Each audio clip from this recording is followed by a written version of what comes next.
In this video, I'm going to show you how to change the trimmer line on a Husqvarna 128 LD. This is actual footage of my first time changing the line, so I did consult the manual. And the key step here is number 47, and then there's also some markings on the cap that you're going to want to pay attention to that shows you which way to wind it. Other than that, it's pretty simple, but I did want to show a video of it. The first thing you want to do is measure out your line. The manual says 18 feet.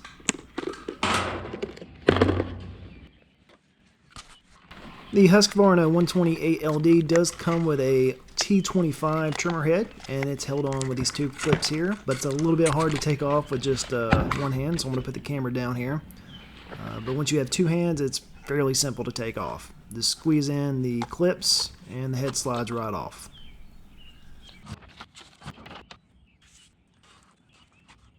Now that you have your T25 trimmer head off, you want to prepare your trimmer line. And the way you do that is you line up the two cut ends and keep them side by side, and then go all the way to the opposite end where the loop is. Next, you take the part of the head that holds the line, and notice that it does have a diagram on which way to wind the wire once you get it in there. But the first step, and probably the most important, is you take the loop that you now have on your line and you place it into the notch that's located on the trimmer line holder. You can pull it and it clicks in, but you want to be sure that you're going with the way that it's telling you to wind it.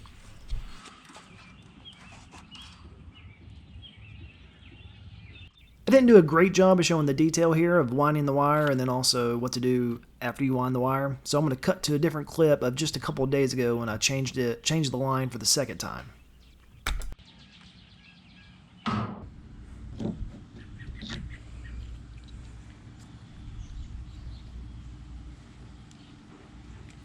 So before you snap this in, you got to make sure you know which direction you're going to wind it, so you know which side to snap it into. So in this case, I'm going this way.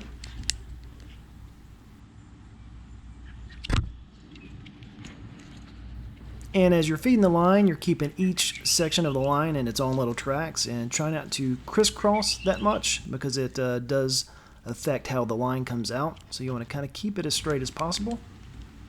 As you get near the end of your line, the line holder has these little notches in it, and their main purpose is to just hold the line while you place it back into the cap.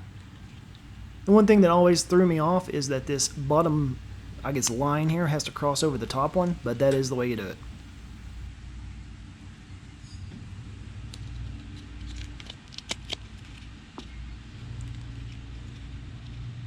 And once you get the line holder into the cap, you can now pull the string out of the notches and into their little grooves onto the cap.